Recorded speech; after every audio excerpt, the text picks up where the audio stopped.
Assalamualaikum warahmatullahi wabarakatuh. Waalaikumsalam warahmatullahi wabarakatuh. Man yattaqillaha yaj'al lahu makhraja. Barang siapa yang bertakwa kepada Allah Subhanahu wa taala, maka dia akan diberikan makhraja. Makhraja itu jalan keluar dari segala macam kesulitan. Jalan keluarnya ada saja. Menurut ukuran kemampuan dia tidak mungkin, mustahil, tidak bisa, mana mungkin. Tapi pada waktunya ada saja jalan keluarnya. Termasuk jenis yang yaj'al lahu makhraja. Orang yang bertakwa kepada Allah selalu diberikan jalan keluar dari segala kesulitan yang dihadapinya. Siapa sih orangnya yang tidak pernah sulit dalam hidup? Siapa orang yang tidak pernah mengalami kesulitan? Tapi kadang orang menilai, itu kelihatannya hidupnya enak aja ya, kayaknya gak pernah mengalami kesulitan. Sebenarnya bukan tidak pernah mengalami kesulitan, Allah selalu memberikan jalan keluar dari segala kesulitan yang dihadapinya. Lah kalau Allah yang memberikan jalan keluar, tentu sangat mudah sekali. Orang yang bertakwa diberikan jalan keluar dari segala macam kesulitan. Satu. Yang kedua, wa yarzuqhu min haitsu la yahtasib. Dia akan diberikan rezeki oleh Allah dengan jalan yang tidak disangka-sangka. Rezekinya datang dengan cara yang tidak disangka-sangka. Puasa 6 hari di bulan Syawal. Diriwayatkan oleh Imam Muslim dari Abi Ayyub bahwa Nabi bersabda, "Man shoma Ramadhana summa atba'ahu sittan min Syawal kana kasyamid dahri." Barang siapa yang berpuasa di bulan Ramadan kemudian diikutinya dengan 6 hari di bulan Syawal, maka dia seolah-olah seperti orang yang berpuasa 1 abad lamanya. Allahu Akbar. Demikian besar keuntungannya. 6 hari di bulan Syawal sama dengan orang yang berpuasa 1 abad lamanya. Ini fadailul a'mal, saudara-saudara. Jangan diartikan karena menang sudah puasa 6 hari bulan Syawal, Ramadan tahun depannya lantas nggak puasa. Kenapa? Ukurannya sudah 1 abad. Bukan itu pengertiannya. Ini mendorong orang memberikan ganjaran pahala yang sedemikian besar. 6 hari setelah Ramadan, artinya di bulan Syawal. Tidak pada hari pertama Syawal karena haram hukumnya berpuasa pada hari fitri itu. 6 hari di bulan Syawal. Tinggal lihat yang mampunya saja. Boleh berurutan, boleh tidak berselang-seling, boleh, asal saja jumlahnya 6 hari selama masih bulan Syawal itu. Hari ini 3 hari lagi, 4 hari lagi, diselang-seling atau berurutan, itu juga lebih baik. Puasa sunnah 6 hari daripada bulan Syawal. Kemudian yang kelima, puasa sunnah 3 hari pada setiap bulan. 3 hari pada setiap bulan. Diriwayatkan oleh Imam Bukhari dan Muslim dari Abi Hurairah. Abi Hurairah bercerita, "Ausani khalili sallallahu alaihi wasallam bisalasin." Kekasih saya Rasulullah berwasiat kepada saya, memesankan benar-benar kepada saya untuk melaksanakan 3 amalan yang terpuji. Pertama, siyamu salasati ayyamin min kulli syahrin. Puasa 3 hari dalam setiap bulan. Ini wasiat yang pertama. 3 hari pada setiap bulan. Tidak peduli bulan apa saja. Dalam artian ya bulan menurut perhitungan Islam ya. Muharram, Safar, Rabiul Awal, Rabiul Tsani, Jumadal Ula, Jumadil Akhir, Rajab, Sya'ban, Ramadan, Syawal, Zulqa'dah, Zulhijjah dan selanjutnya. 3 hari pada setiap bulan. Tanggalnya tanggal berapa saja. Lebih utama pada yang disebut Yaumul Bid, yaitu hari-hari di mana bulan menunjukkan purnama. Tanggal 13, tanggal 14 dan tanggal 15 pada setiap bulannya itu disunahkan melaksanakan puasa. Itu wasiat pertama, puasa 3 hari pada setiap bulan. Wasiat yang kedua, warok'atai duha, melaksanakan sholat duha sekurang-kurangnya 2 rakaat. Itu wasiat yang dipesankan benar kepada saya, kata Abi Hurairah. Pertama, puasa 3 hari pada setiap bulan. Yang kedua, usahakan jangan meninggalkan 2 rakaat minimal daripada sembahyang duha. Kita tahu sembahyang duha itu sembahyang sunnah di waktu pagi seketika matahari naik sepenggalahan. Sekurang-kurangnya 2 rakaat, sebanyak-banyaknya 8 rakaat. Di antara fadilah atau keutamaan daripada sholat duha ini yaitu menyangkut masalah rezeki dan usaha. Kemudian wasiat yang ketiga, wa an utira qabla an anama. Beliau sangat berwasiat kepada saya untuk sholat witir sebelum tidur. Artinya sholat malam sebagai amalan sunnah di dalam kehidupan kita. Assalamualaikum warahmatullahi wabarakatuh. Alhamdulillahi rabbil alamin. Wabihi nasta'inu ala umuri dunya waddin. Salatu wassalamu ala ashrafil anbiya wal mursalin, Sayyidina wa maulana Muhammadin wa ala alihi wa sahbihi ajma'in, amma ba'du.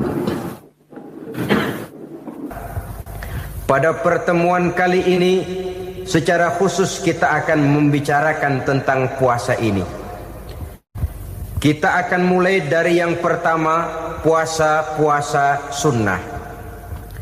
Sebagaimana yang kita maklum, sunnah adalah satu perbuatan yang apabila kita kerjakan berpahala, tapi apabila kita tinggalkan tidak merupakan dosa. Hanya saja ia merupakan barometer dan ukuran daripada orang-orang yang cinta kepada sunnah itu sendiri. Ada banyak jenis puasa-puasa sunnah ini. Yang pertama, puasa sunnah di bulan Muharram. Rasulullah sallallahu alaihi wasallam bersabda, afdalus siyami ba'da Ramadan syahrullahil Muharram, wa afdalus salati ba'dal fariḍah salatul lail. Diriwayatkan oleh Muslim dari Abi Hurairah. Puasa yang paling utama sesudah puasa Ramadan tidak lain adalah puasa di bulan Muharram. Dan solat yang paling afdol sesudah solat yang wajib adalah solat pada sepertiga malam yang akhir. Puasa di bulan Muharram merupakan puasa sunnah dan mempunyai nilai yang sangat besar dalam pandangan Allah Subhanahu wa ta'ala. Buat mereka yang mampu melaksanakan puasa sunnah di bulan Muharram ini, boleh melaksanakannya selama 10 hari. Hari yang pertama, boleh juga 3 hari saja, atau setidak-tidaknya 1 hari daripada bulan Muharram. Yang kedua, puasa 10 hari daripada bulan Zulhijjah. Karena bulan Zulhijjah ini memang termasuk bulan yang dimuliakan oleh Allah Subhanahu wa ta'ala. Pertama, di sana ada hari Tarwiyah, ada hari Arafah, ada hari kurban, ada talbiyah, ada pelaksanaan haji dengan segala manasiknya. Maka puasa sunnah di bulan Zulhijjah merupakan amalan yang sangat utama dan besar pahalanya dalam pandangan Allah Azza wa Jalla. Sebagian ulama menjelaskan, man shoma hazihil ayyam akramahullahu bi asri asya'in. Siapa orang yang melaksanakan ibadah puasa sunnah pada hari-hari 10 di bulan Zulhijjah ini, Allah Subhanahu wa ta'ala akan memuliakannya dengan 10 macam perkara. Saudara, ini keuntungannya. Yang pertama, orang yang puasa di hari-hari 10 bulan Zulhijjah diberikan al-barakah fi umrihi, diberikan keberkahan pada umurnya. Setiap kita ingin memperoleh umur yang berkah. Umur yang berkah itu yang bagaimana? Apa yang jumlahnya panjang? Mungkin.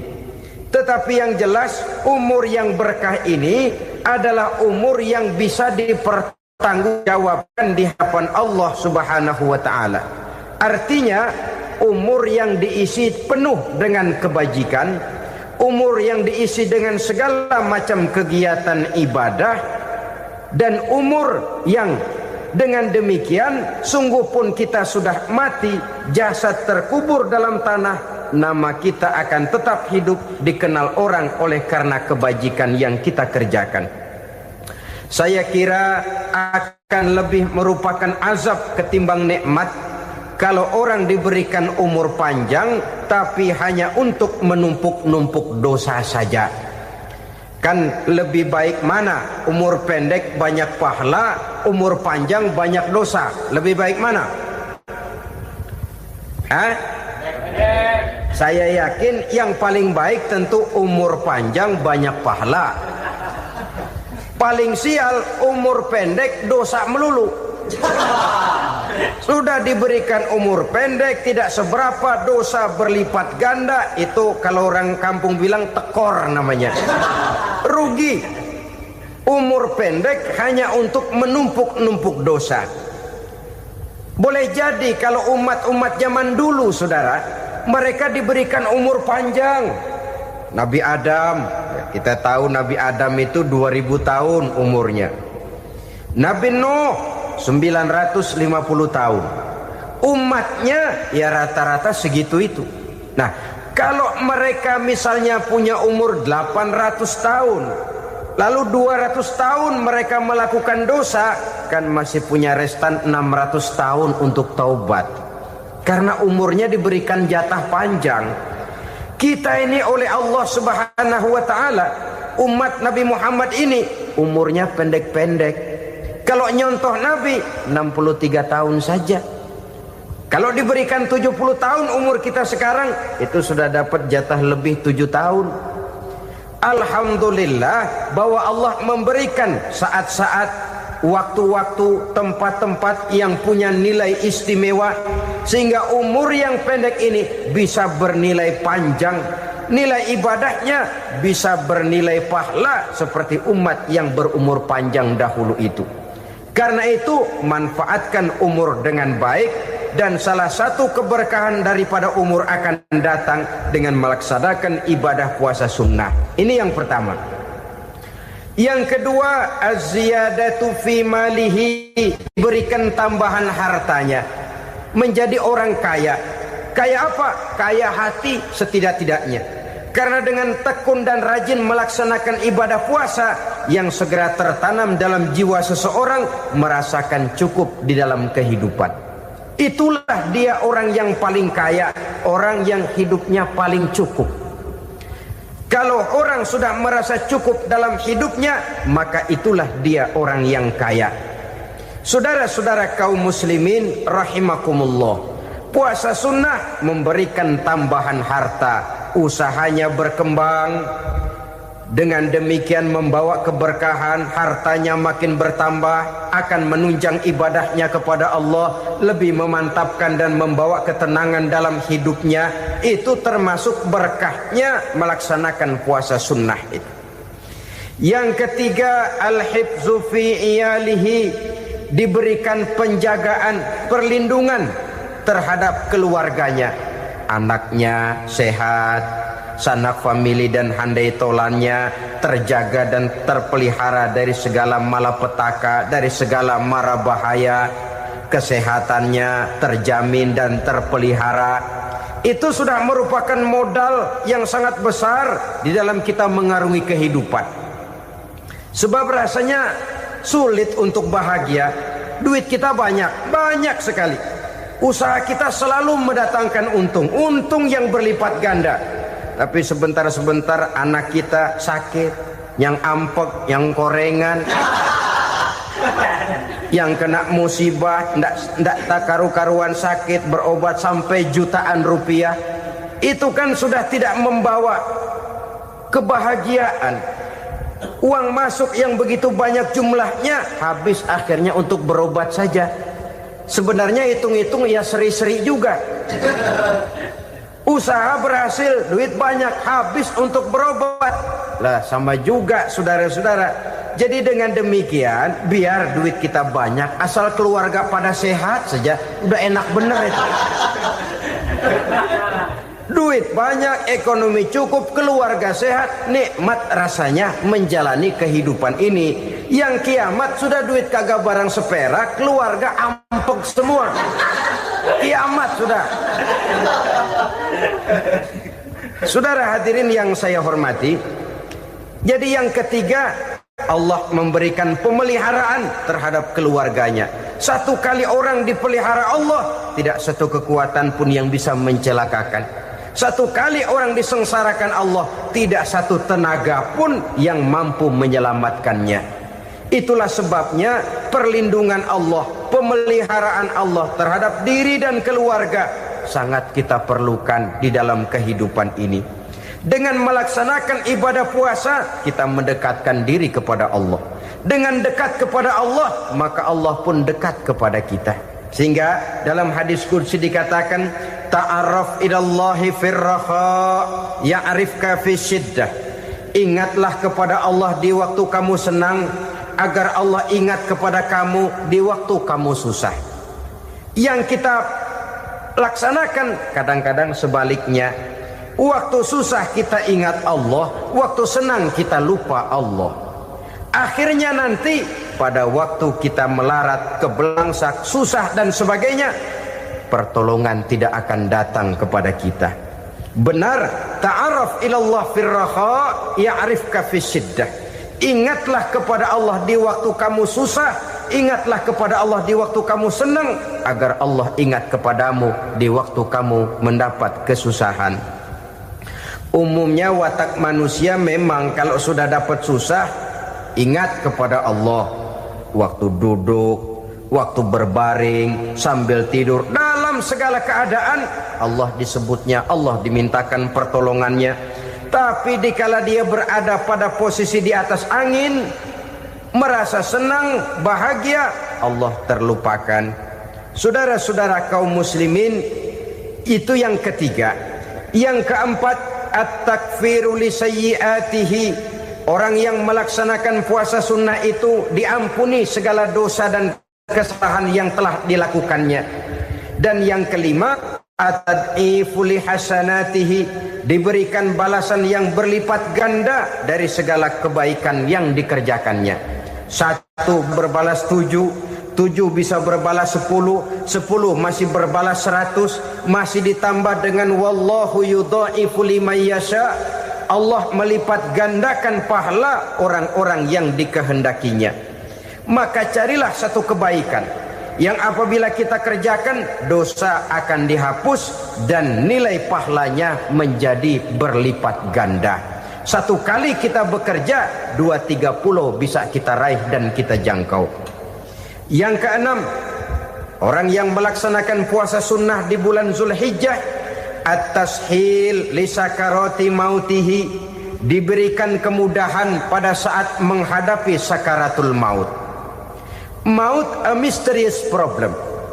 Dia adalah pintu yang setiap orang pasti akan memasukinya. Bahwa mati adalah mati, itu semua kita tahu. Tapi hakikat orang pada saat menghadapi mati itu kan berbeda-beda. Ada yang matinya itu gampang sekali, persis orang tidur saja, tidak nampak gelisah, tidak bikin susah yang hidup, tidak gelimpangan di tempat tidur, persis seperti orang mau tidur saja. Ada yang sulit sekali menghadapi sakaratul maut, gelimpangan di tempat tidur, bikin bingung orang yang nunggu, Kadang-kadang seperti kerbau digorok lehernya. Saudara-saudara, sulit menghadapi sakaratul maut. Oleh karena itu Rasulullah sallallahu alaihi wasallam sering beliau itu kalau berdoa membaca Allahumma hawwin alayya fi sakaratil maut. Ya Allah, mudahkan saya di dalam menghadapi sakaratul maut. Rasulullah saja, saudara, orang yang ibadahnya paling banyak, orang yang hatinya paling bersih, orang yang akhlaknya paling luhur, masih berdoa semacam ini.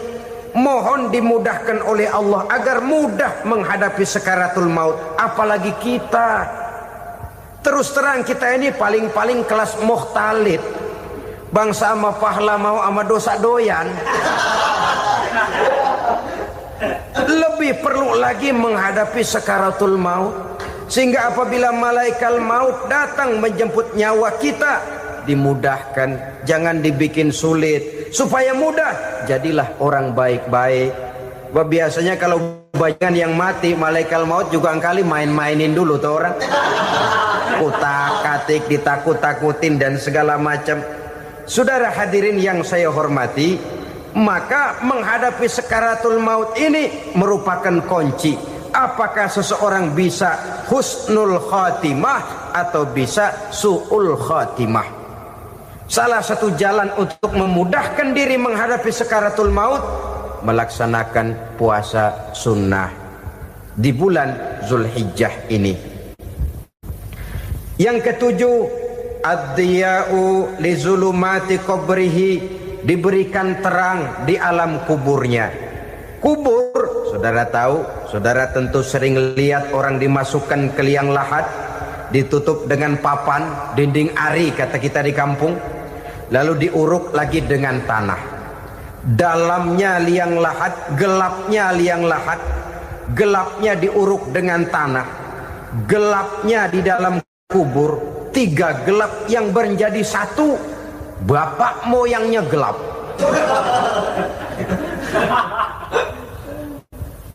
Puasa sunnah ini merupakan terang di alam kubur kita nanti. Yang kedelapan, at-tasqil limizanihi, diberikan keringanan pada timbangan di hari akhirat nanti. Bahwa setelah dibangkitkan dari kubur, setiap kita akan menghadapi perhitungan, akan ditimbang segala macam kebaikan dan segala macam kejahatan yang pernah kita lakukan di dalam kehidupan. Orang yang melaksanakan ibadah puasa sunnah, at-tasqilu limizanihi, diberikan keringanan timbangan hari akhiratnya nanti. Yang kesembilan, an-najah minal bala, diberikan keselamatan dari segala macam bencana. Dan yang ke-10, as-su'ud ala darajatihi, diberikan ketinggian, naik derajatnya, derajat di dunia, lebih-lebih lagi derajat di akhirat nanti. Ini keutamaan yang diberikan Allah Subhanahu wa ta'ala kepada mereka yang melaksanakan ibadah puasa 10 hari di bulan Zulhijjah menurut penjelasan sebagian dari para ulama kita. Jadi setelah puasa Muharram ada lagi puasa Zulhijjah. Kemudian puasa sunnah yang ketiga, puasa sunnah pada hari Senin dan hari Kamis. Apa sumber hukumnya? Diriwayatkan oleh Imam Muslim dari Abi Qatadah, Rasulullah sallallahu alaihi wasallam ditanya tentang puasa pada hari Senin. Kenapa Rasul melakukan itu? Beliau menjawab, zalika yaumu wulidtu fihi wa yaumu bu'istu au unzila alayya fihi. Hari Senin itu adalah hari di mana aku dilahirkan dan hari di mana aku dibangkitkan. Wahyu pertama turun kepadaku pun pada hari itu. Maka sunnah melaksanakan puasa pada hari itu. Adapun hari Kamis, ada hadis yang diriwayatkan oleh Imam Turmuzi dari Abi Hurairah, Nabi bersabda, tu'radul a'malu yaumul isnaini wal khamisi fa uhibbu ay yu'rada amali wa ana shaim. Disetor amal setiap manusia pada hari Senin dan pada hari Kamis. Maka aku ingin, kata Nabi, agar pada saat amalku disetor itu aku sedang puasa. Jadi malaikat itu menurut riwayat ini mencatat dan menyetorkan catatan amalan seseorang pada hari Senin, hari Kamis. Tiap hari Senin amalan kita disetor oleh malaikat. Catatan terakhir tentu yang sedang kita kerjakan. Sehingga yang masuk daftar, saya tinggalkan orang ini, dia sedang puasa. Karena naik catatan amalnya pada hari Senin. Kamis diangkat lagi, catatan paling akhir, saya tinggalkan orang ini, dia sedang puasa. Itu makna fa uhibbu ayyurada amali wa ana shaim. Aku senang kalau pada saat amalku disetor, catatan paling akhir aku lagi puasa. Satu keistimewaan. Alangkah celaka tiap amalan disetor kita sedang berbuat jahat. Senin, Kamis, teler, mabok, judi. Tiap amalan disetor, catatan akhirnya saya tinggalkan si fulan lagi teler. Laporan Senin. Kamis laporan lagi, saya tinggalkan si fulan lagi mirit kartu. Saudara hadirin yang saya muliakan, alangkah jeleknya catatan kita. Oleh karena itu sunnah puasa pada hari Senin dan hari Kamis. Ini amalan sunnah, saudara-saudara. Dan oleh karena ini amalan sunnah, sebagian ulama memberikan penjelasan, walaupun lupa niat, kalau sudah malam itu lupa niat, boleh niatnya sudah siang puasa sunnah ini, dengan catatan dari pagi belum makan apa-apa. Malam saudara lupa, tahu-tahu ingat ini hari Senin, dah jam 10, niatlah jam 10 itu, sah puasanya asal dari pagi belum makan apa-apa. Tapi kalau sudah dapat 2 piring baru niat, jam 10 itu lain, ngojek namanya.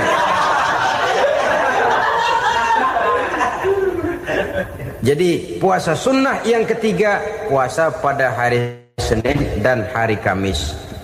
Yang keempat, puasa jenis sunnah yang keempat, puasa 6 hari di bulan Syawal.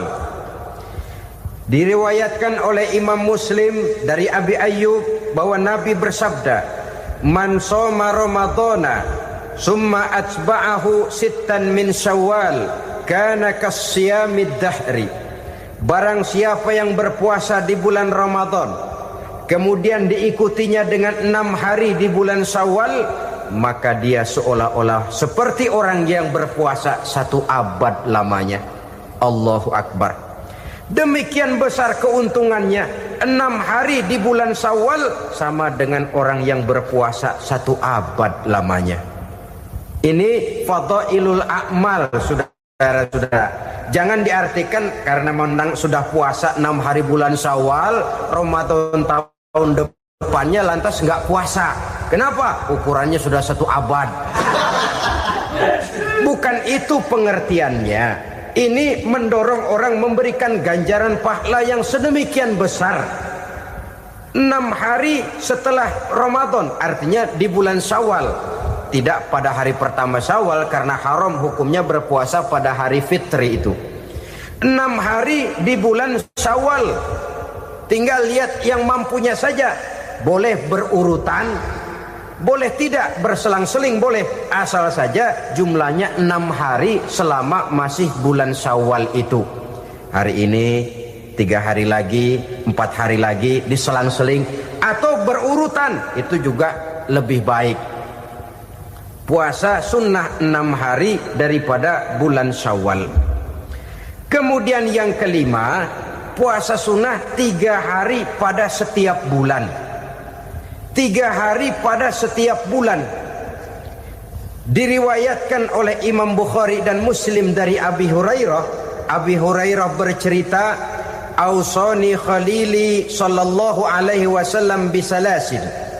Kekasih saya Rasulullah berwasiat kepada saya, memesankan benar-benar kepada saya untuk melaksanakan 3 amalan yang terpuji. Pertama, siyamu salasati ayyamin min kulli syahrin. Puasa 3 hari dalam setiap bulan. Ini wasiat yang pertama. 3 hari pada setiap bulan. Tidak peduli bulan apa saja. Dalam artian ya bulan menurut perhitungan Islam ya. Muharram, Safar, Rabiul Awal, Rabiul Tsani, Jumadal Ula, Jumadil Akhir, Rajab, Sya'ban, Ramadan, Syawal, Zulqa'dah, Zulhijjah dan selanjutnya. 3 hari pada setiap bulan. Tanggalnya tanggal berapa saja. Lebih utama pada yang disebut Yaumul Bid, yaitu hari-hari di mana bulan menunjukkan purnama. Tanggal 13, tanggal 14 dan tanggal 15 pada setiap bulannya itu disunahkan melaksanakan puasa. Itu wasiat pertama, puasa 3 hari pada setiap bulan. Wasiat yang kedua, waraqatai duha, melaksanakan sholat duha sekurang-kurangnya 2 rakaat. Itu wasiat yang dipesankan benar kepada saya, kata Abi Hurairah. Pertama, puasa 3 hari pada setiap bulan. Yang kedua, usahakan jangan meninggalkan 2 rakaat minimal daripada sembahyang duha. Kita tahu sembahyang duha itu sembahyang sunnah di waktu pagi seketika matahari naik sepenggalahan. Sekurang-kurangnya 2 rakaat, sebanyak-banyaknya 8 rakaat. Di antara fadilah atau keutamaan daripada sholat duha ini yaitu menyangkut masalah rezeki dan usaha. Kemudian wasiat yang ketiga, wa an utira qabla an anama. Beliau sangat berwasiat kepada saya untuk sholat witir sebelum tidur. Artinya sholat malam sebagai amalan sunnah di dalam kehidupan kita. Jadi saudara-saudara, dalam hidup ini kita akan selalu berbentur dengan keperluan. Kalau pada satu saat kita sudah sampai kepada tahap berpikir ini keperluan saya, tentu hal-hal semacam ini akan kita kerjakan. Kita belum tergerak melaksanakan ini semua oleh karena barangkali kita merasa belum memerlukannya. Karena itu, marilah kita berusaha di samping melaksanakan puasa yang wajib, juga melaksanakan puasa yang sunnah di dalam kehidupan kita. Ini jenis puasa-puasa yang sunnah. Kemudian yang kedua, ada macam puasa yang disebut puasa nazar. Hukum pelaksanaannya wajib apabila nazarnya sudah terwujud. Puasa nazar, puasa yang dikaitkan dengan suatu persoalan.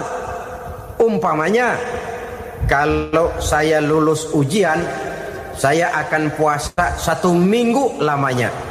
Begitu ujiannya ternyata lulus, dia wajib bayar nazarnya. Puasa 7 hari, tidak lagi sunnah, tapi wajib karena dia nazarkan. Asal saja tidak sah nazar kepada yang makruh, apalagi kepada yang haram. Umpamanya nazar, kalau tembus 6 nomor mau puasa 3 hari. Itu nazar semacam itu bukan saja tidak sah, tapi haram hukumnya. Tidak boleh nazar kepada yang makruh, apalagi kepada yang haram. Jadi apabila maksud yang sudah kita niatkan tercapai, wajiblah nazar itu dibayar, yaitu kalau nazarnya sunnah, melaksanakan ibadah puasa.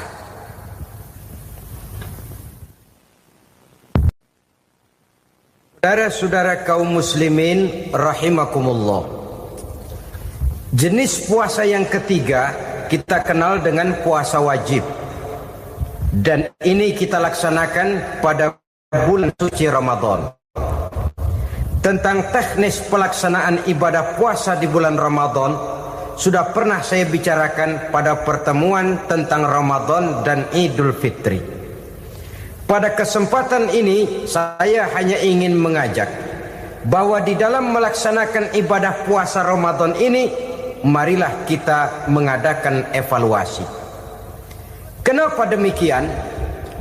Barangkali secara jujur, walaupun agak berat, saya masih harus berkata, masih banyak di antara kita umat Islam yang di dalam melaksanakan suatu ibadah terjebak dalam rutinitas ritual. Apa itu rutinitas ritual?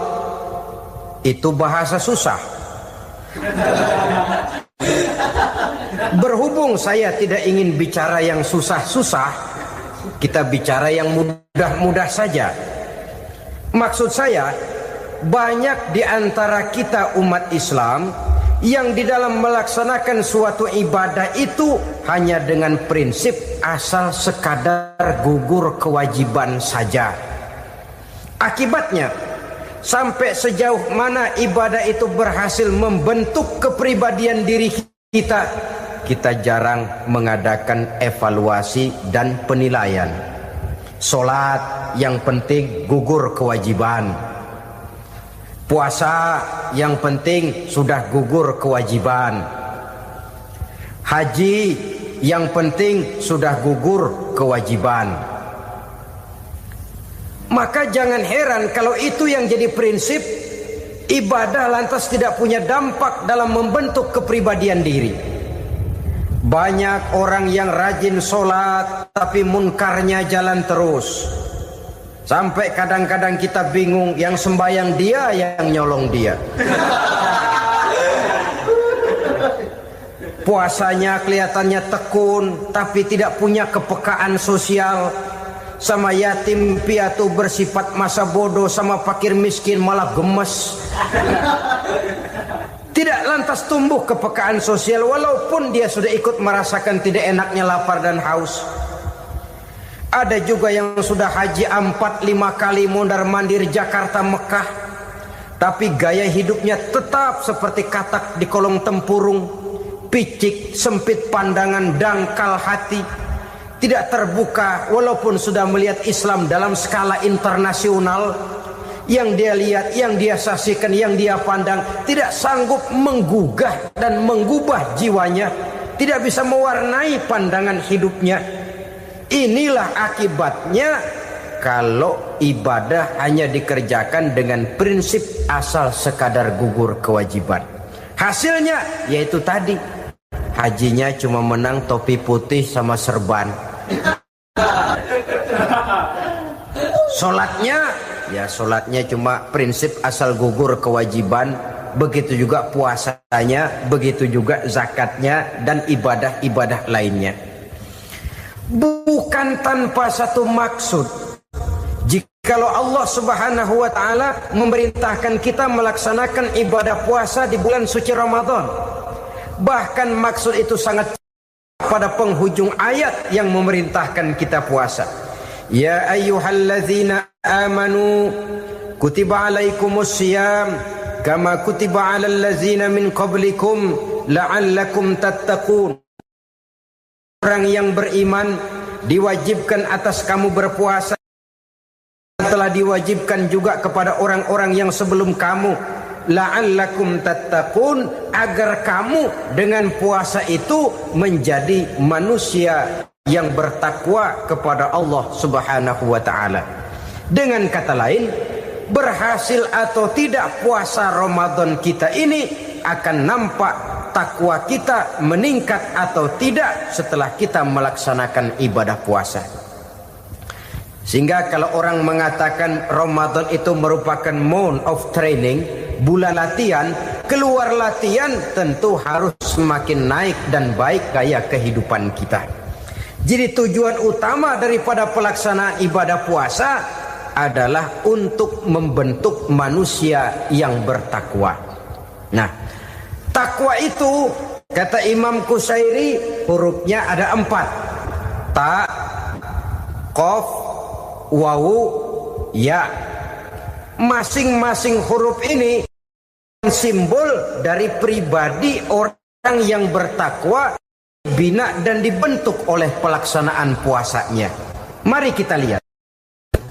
Huruf ta adalah lambang dari sifat tawadhu, rendah hati. Orang yang bertakwa, orang yang tidak mempunyai sifat sombong. Puasa menanamkan kita kesadaran terhadap kelemahan, terhadap keterbatasan, terhadap segala ketidakmampuan yang kita miliki. Ya Allah, baru sehari nggak kena makan, nggak kena minum, sudah begini lemesnya. Puasa memang, kalau pagi orang masih sehat, masih terdorong oleh sahur, siang masih lumayan, tapi zuhur ke atas biasanya mulai sikap lemah manusiawi, keterbatasan kekuatan biologis itu mulai nampak. Dari sini tanam satu kesadaran, kalau begitu apa yang mau disembuhkan di hadapan Allah? Kaya, siapa sih orang paling kaya? Ilmu, siapa sih orang paling pintar? Pangkat, siapa sih orang paling tinggi jabatannya?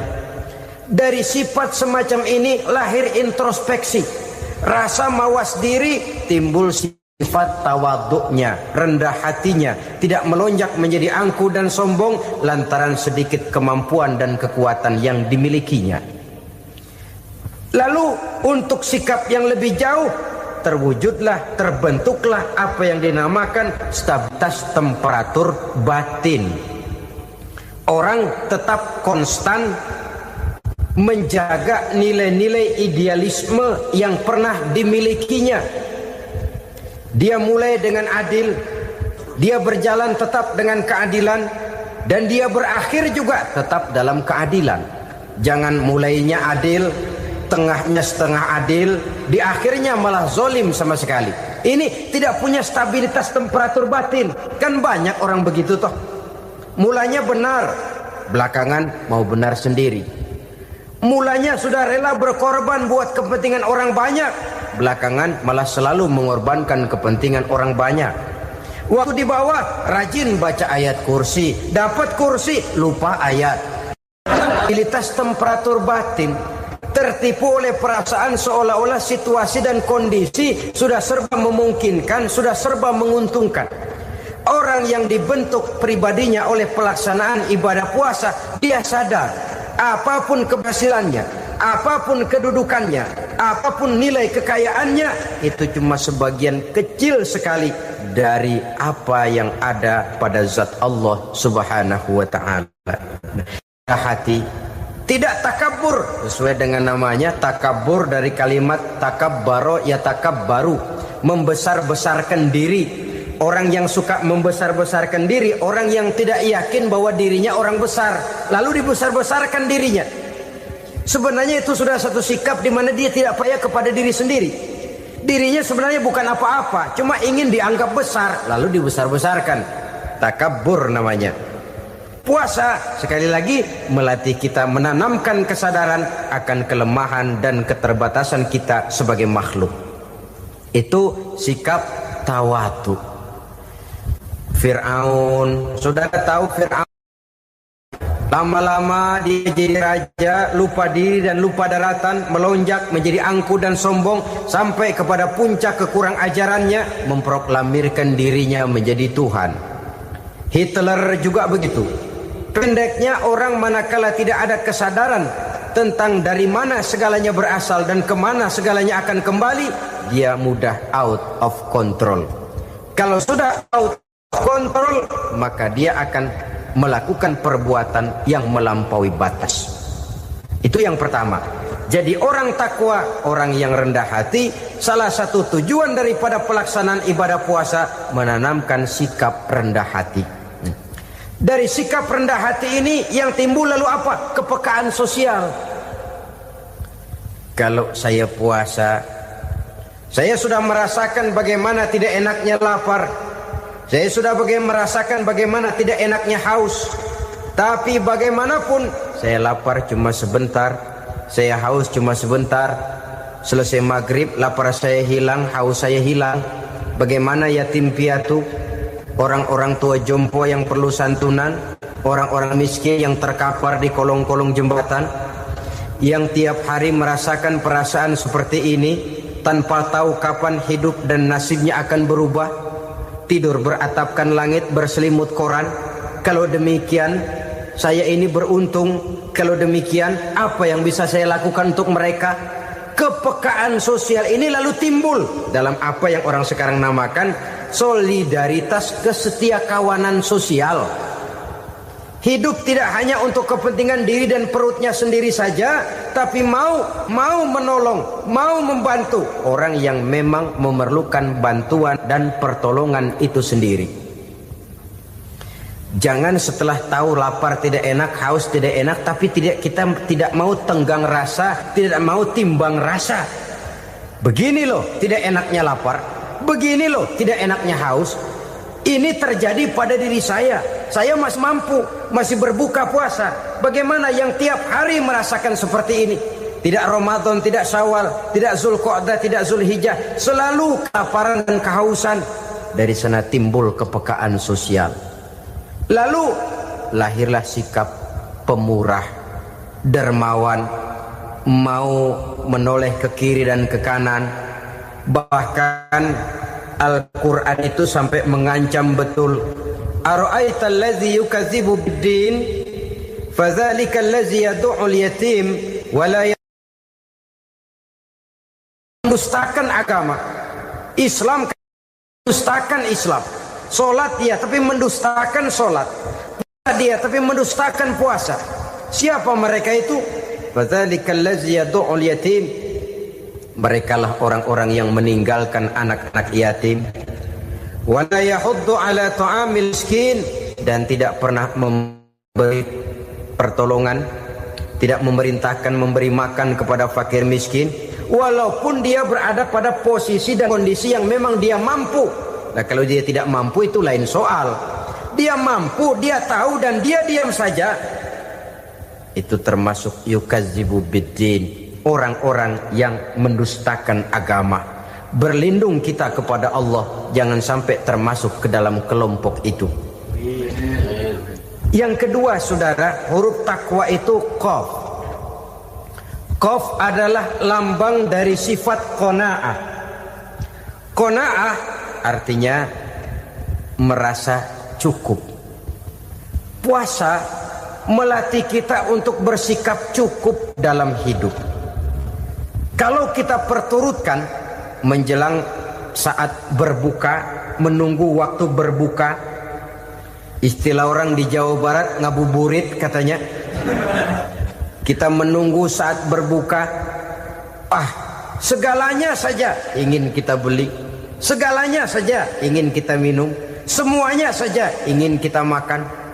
Sebab nafsu sudah begitu berupa, perut sudah sedemikian lapar, kerongkong sudah sedemikian haus. Rasanya semuanya saja ingin kita telan. Tapi tahukah kita bahwa setelah maghrib berbunyi, berapa banyak yang kita makan, berapa banyak yang kita minum? Sesuaikah dengan keinginan kita tadi siang?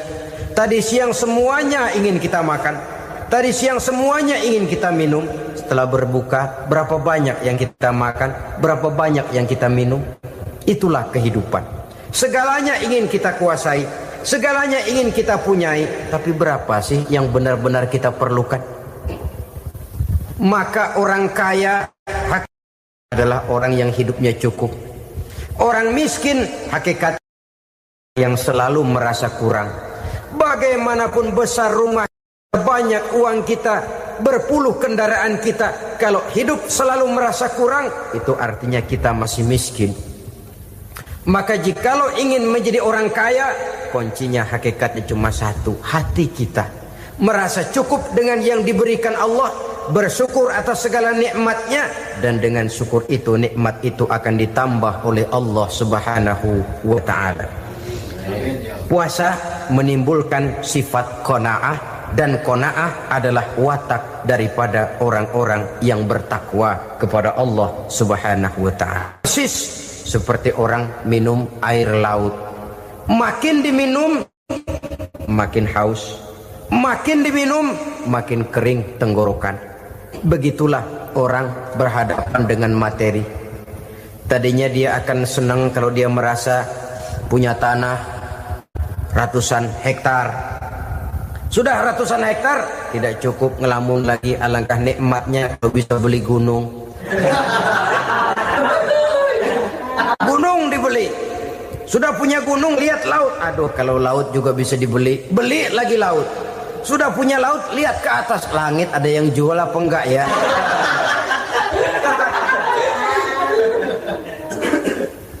Seperti orang berhadapan dengan air laut yang makin diminum makin membuat kita haus dan makin kering tenggorokan ini. Maka itu harus dihentikan. Sikap untuk menghentikan itu tidak lain adalah dengan sifat qanaah itu tadi. Merasa cukup dengan apa yang diberikan Allah, mensyukuri nikmatnya. Itu yang kedua. Yang ketiga, pada kalimat takwa ada huruf wawu. Wawu adalah simbol dari sifat wara dengan ain. Wara, orang yang terpelihara dirinya baik dari yang syubhat, lebih-lebih dari yang haram. Syubhat, saudara tahu, barang yang remeng-remeng. Tapi sungguh pun remeng-remeng, kira-kira prosentasenya 70-30. 70% haram, 30% kemungkinan halalnya. Maka yang syubhat lebih baik dijauhi daripada diambil. Orang yang punya kepribadian wara, dirinya terpelihara, jangankan dari yang haram, dari yang syubhat saja dia sanggup menjaga dan memelihara dirinya. Oleh karena itu saya heran, kalau orang di bulan Ramadan dia sanggup menjaga diri di waktu siang dari jenis makanan yang halal, dari jenis minuman yang haram. Ada tahu nganggur di meja siang, enggak dia makan. Ada air teh nganggur di meja siang, enggak dia makan. Padahal itu jenis makanan dan minuman yang halal. Tapi ketika datang maghrib, dia berbuka dengan makanan yang dibeli dari uang yang dihasilkan dengan cara yang haram. Bukankah itu sesuatu yang terbalik? Bukankah dengan demikian sudah tidak lagi menimbulkan sikap yang bisa memelihara dan menjaga kepribadian diri? Orang yang membiasakan diri terpelihara dari yang syubhat apalagi yang haram, maka baik yang dipakainya, yang diminumnya, yang dimakannya terdirilah dari barang-barang yang baik yang dihalalkan oleh agama. Wara. Kemudian yang keempat, pada huruf kalimat takwa ada huruf yakin. Huruf ya simbol dari sifat yakin. Orang yang puasa dibentuk kepribadiannya mempunyai satu keyakinan yang tangguh, dan keyakinan adalah ciri daripada orang yang takwa. Kita lihat yang dipanggil melaksanakan ibadah puasa ini kan iman. Karena memang sulit untuk melaksanakan puasa kalau tidak iman yang jadi dasar. Setidaknya seperti sudah pernah saya sampaikan, ibadah puasa ini memang sulit terkena penyakit show. Kalau kita sholat barangkali terangsang karena kelihatan orang lain. Kalau kita pergi haji mungkin jadi sugesti karena orang banyak tahu. Kalau kita bayar kita jadi terangsang karena banyak orang lihat. Tapi kalau sudah puasa, puasa itu kan yang tahu cuma kita dan Allah saja. Ya kita sholat, orang lain lihat, kita jadi rada semangat. Kita pergi haji, orang lain banyak ngantar, kita semangat. Kita bayar zakat, orang lain banyak saksikan, kita bersemangat. Tapi kita puasa, siapa yang mau nyaksiin kita puasa? Siapa yang mau memuji kita puasa? Siapa yang mau menyanjung kita puasa? Itu cuma urusan kita dan Allah. Oleh karenanya dasar daripada pelaksanaan ibadah yang haus mencekik tenggorokan segalanya jadi nikmatan. Tidak ada kerja yang lebih indah selain kerja yang didasarkan kepada satu keyakinan bahwa yang kita kerjakan itu adalah sesuatu yang benar. Dalam hal ini sesuatu yang diperintahkan oleh Allah Subhanahu wa taala kepada kita. Saudara-saudara kaum muslimin rahimakumullah. Demikianlah titik evaluasi kita. Jangan berpuasa hanya dengan prinsip asal sekadar menggugurkan kewajiban saja, yang akan berakibat Ramadan tahun ini berakhir begitu, Ramadan terjebak menjalani rutinitas ritualnya saja. Bahkan kadang-kadang yang nyata betul, Nabi menganjurkan tingkatkan ibadah pada 10 hari yang akhir di bulan Ramadan. Tanggal 20 sampai akhir Ramadan. Yang kita praktekkan malah kegiatan ibadah kita justru menurun pada 20 Ramadan yang akhir. Coba lihat 20 Ramadan ke atas. Itu pasukan tarawih paling kelas 60-70 tahun ke atas. Kemana yang lain sudah berpikir menghadapi lebaran, berpikir pulang mudik, berpikir macam-macam. Akibatnya konsentrasi ibadah lalu buyar. Dianjurkan Rasul tingkatkan ibadah pada 10 hari yang terakhir. Kita malah makin ke akhir makin lancip.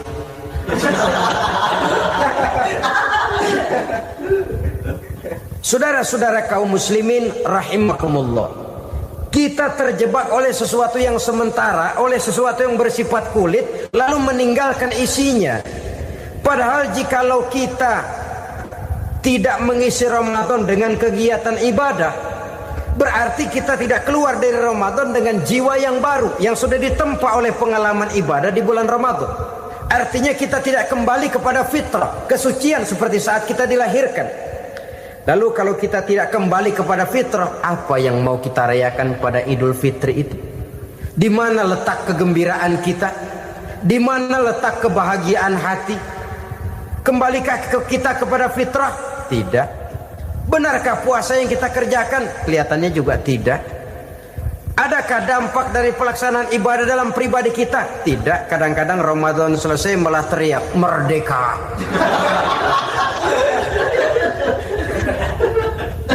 Kalau tadinya Ramadan dia merasa terhalang, mau keluar siang, mau makan siang, bulan puasa, mau minum siang, bulan puasa, mau gandengan, bulan puasa. Ramadan selesai, kibarin bendera, teriak merdeka. Lalu kembali merajalela. Saudara-saudara, dampaknya tidak akan kelihatan. Padahal puasa yang baik, la'allakum tattaqun, membentuk manusia yang bertakwa kepada Allah Azza wa Jalla. Nah, sekarang apa kemudahan dan keistimewaan yang akan diberikan Allah kepada mereka yang sampai kepada tingkat takwa ini? Al-Quran menjelaskan, pertama, may yattaqillaha yaj'al lahu makhraja. Barang siapa yang bertakwa kepada Allah Subhanahu wa taala, maka dia akan diberikan makhraja. Makhraja itu jalan keluar dari segala macam kesulitan. Jalan keluarnya ada saja. Menurut ukuran kemampuan dia tidak mungkin, mustahil, tidak bisa, mana mungkin. Tapi pada waktunya ada saja jalan keluarnya. Termasuk jenis yang yaj'allahu makhraja. Orang yang bertakwa kepada Allah selalu diberikan jalan keluar dari segala kesulitan yang dihadapinya. Siapa sih orangnya yang tidak pernah sulit dalam hidup ini? Siapa orang yang tidak pernah mengalami kesulitan? Tapi kadang orang menilai, itu kelihatannya hidupnya enak aja ya, kayaknya gak pernah mengalami kesulitan. Sebenarnya bukan tidak pernah mengalami kesulitan, Allah selalu memberikan jalan keluar dari segala kesulitan yang dihadapinya. Lah kalau Allah yang memberikan jalan keluar, tentu sangat mudah sekali. Orang yang bertakwa diberikan jalan keluar dari segala macam kesulitan. Satu. Yang kedua, wa yarzuqhu min haitsu la yahtasib. Dia akan diberikan rezeki oleh Allah dengan jalan yang tidak disangka-sangka. Rezekinya datang dengan cara yang tidak disangka-sangka. Gajinya mungkin kecil, tapi penghasilannya gede. Kan itu yang penting. Gaji dan penghasilan kan lain tuh. Boleh jadi gaji kecil, asal penghasilan gede, kan nikmat hidup itu. Nah, penghasilan ini ada yang bisa kita perkirakan. Bisa kita perkirakan. Misalnya gaji itu tadi. Kalau saya kerja, gaji saya begini. Ada rezeki yang masuk jenis min haitsu la yahtasib. Tidak kita sangka-sangka, tidak kita duga-duga, tahu-tahu ada saja rezeki. Datang orang bawa persoalan yang mendatangkan hasil. Sebab rezeki, jodoh, maut memang seperti bayangan. Kita uber-uber dia lari, kita diem dia diem. Kan gemesin itu. Bayang-bayang itu begitu, kita kejar dia lari. Rezeki juga begitu, kita diem dia diem. Setengah mati yang namanya rezeki kita cari, kita uber, ngobek sampai ratusan bohong kita kerjain. Tapi memang belum waktunya, ya sulit untuk tembus. Tapi kadang-kadang giliran kita nongkrong di rumah, datang orang bawain rezeki. Itulah yang namanya rezeki. Tapi ini untuk orang yang bertakwa. Kalau tidak punya kredibilitas takwa, jangan lalu pakai ayat ini. Diberikan Allah dengan rezeki dengan jalan yang tidak disangka. Kan ada ayatnya dah, kita mah manteng aja di rumah dah. Ntar juga tuh rezeki datang. Ini fasilitas yang diberikan kepada orang yang wa may yattaqillah, bertakwa kepada Allah, yarzuqhu min haitsu la yahtasib, diberikan rezeki dengan cara yang tidak disangka-sangkanya. Maka kadar ketakwaan jangan membuat kita buruk sangka. Tuh orang ya nggak kemana-mana, duitnya ada aja. Kalau dia takwa, Allah berikan jalan keluar. Yang lantas ngelihat kiai orangnya ahli ibadah, ilmunya tinggi, akhlaknya luar biasa, takwanya tinggi, rezekinya lancar, lalu husnuzon nih kiai nggak kemana-mana, duitnya banyak, miara tuyul kali ini. Itu termasuk jaminan Allah yang masuk kategori min haitsu la yahtasib. Yang ketiga, yaj'al lahu min amrihi yusra, dimudahkan segala urusannya. Dimudahkan segala urusannya. Kemudian yang keempat, yukaffir anhu sayyiatihi wa yu'azzim lahu ajra, diampuni segala kesalahannya dan dibesarkan pahala kebaikan yang dikerjakannya. Maka mudah-mudahan puasa yang kita kerjakan mengantarkan kita kepada ketakwaan kepada Allah, dan takwa membuka janji Allah kepada kita di dalam kehidupan ini.